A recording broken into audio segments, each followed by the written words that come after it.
so part of my body was like, took me back to that first imprint of being born, probably when my mom was holding me. But the child was like, in that same room, was like, there's a celebration happening, but also my body feels something that, right, because my grandpa had just died. And so when we put First Language out, right in that March 2020, and going through that severance, it was a similar kind of neurologic response, where my inner child was like, yo, something's off, you know, or I'm hurting, like there's this, here's the left hand of the celebration of like this record, here's the other side of this poem of, you know, this deep space of severance, and so for 33 days my whole body shook for like hours and hours, and I'd go sit out in the tub kind of to help the neurology, and then shake again, and it felt like kind of this medicinal thing that was coming through my body. I didn't even take many plant medicines, but it felt similar, like it'd come in and it'd come work on me. And there was like parts of my teenager that were probably getting worked on, like different, I could hear my tone in my cries. And then so I went back to my journal and then saw 30, like it was like 33 days, which is an interesting amount. And then I started to slowly walk myself out of the hole. Stephen Jenkinson does a lot of work on grief, and he says like we're all born with these holes. It's part of our imprint, and we have to learn how to reach in and repair. Not for anyone else. Someone else can help to like pick us up, but I think what he's hinting is like, if you really want to know yourself and your medicine, you have to be able to have faith to go and introspect and go into that space. It isn't about anybody else, whether it's like someone like hurt you or you lose your mom, or it's important, obviously that stuff's important, but really those people are actually giving a gift.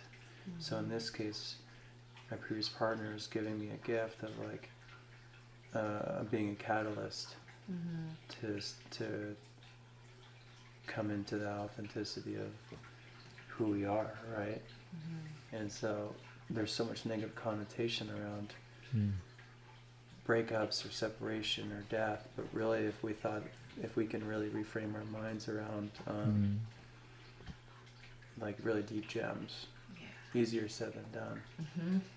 And so coming out of that space, I started to just, okay, I gotta take one step to the next, to the next, to the next. So we started to do a few live streams, and I started pulling some of the artists from the record into the live streams. And then finally I had, with an internal voice and also another brother in Maui, is like, dude, just go share this art. You got a badass album. And so I put my horn in the car with a suitcase and a few records. And this time last year I came up solo to Bellingham, so past Seattle, ironically. This is an interesting full circle right now. And to Spokane, solo. So my left hand was on the keys, my right hand's on horn, and I'm like just sharing this art. I'm like, this is who I am, this is who we are. It's the First Language. We're born a miracle. I have no idea what's gonna happen, but here we go. And then then Sam and I crossed paths, and the crew just kind of formed around this vision. And so they've been on board for about 10 or 11 months since then. And the whole time it's never been, oh, we're just going to go tour. It's almost the opposite of touring. We're like, not the opposite, but the opposite of a mainstream, you know, like, okay, we're doing a 13 show run. It's like, okay, we know this far on the map. We're going to get down to San Francisco. Someone's got a thread here in Topanga. Okay, we're going to make it there. We have no idea what's happening there. But as soon as you get to Ashland or San Francisco, someone's like, hey, tune into Phoenix, you know? Right. And so that's been like the magic carpet ride of letting go of the linear state. And a lot of music is similar to that, where you have your form of a song, but within that, if you can release the identity attachment of the outcome, then you can also let space for magic to come, you know, or a space of creation. What is magic? It's like space to create, space for badass moments, you know? Yeah, and so that's the whole thing. I mean, if you think of like lava in Hawaii, that word, again, lava, it's the same kind of thing. It's like new life and not being so deep in that linear state of, okay, this is my zone and that's it. You can only work within these constructs, right? And that's been the state humanity's been in for a really long time.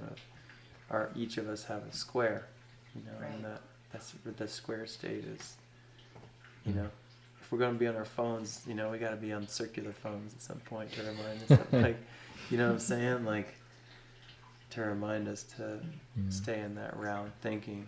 And that's what a lot of, like, elders that took us under our wing, also when I was touring with Medicine for the People, not going Medicine for the People, similar thing, like, we had elders that were taking us under their wing of, like, keeping us in check of indigenous thinking, and I really do think that's going to be a pathway forward, is how to get us back into that. It's not about fixing, and I think that's part of the issue with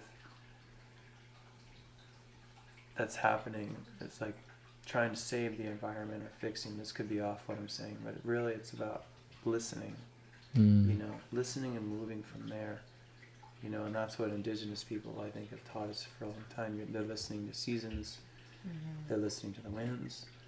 Oh, this is moving here, that's going to affect this crop. Right. So we need to move this way. As opposed to, like, well, we need to just wait till we're 70 to retire and then have a few more years left, Yeah. And so many people are depleting their life force, and on this constant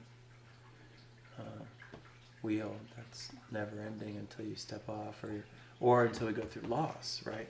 Yeah. And so that's the thing of, like, you can't force anyone to go through grief or loss. It comes to each of us in different moments, What I have been noticing is this journey of first language, so many beautiful grief and, let's just say, like, praise or grief and joy moments have been connecting, and so that's, that's the part where I'm just been in awe of.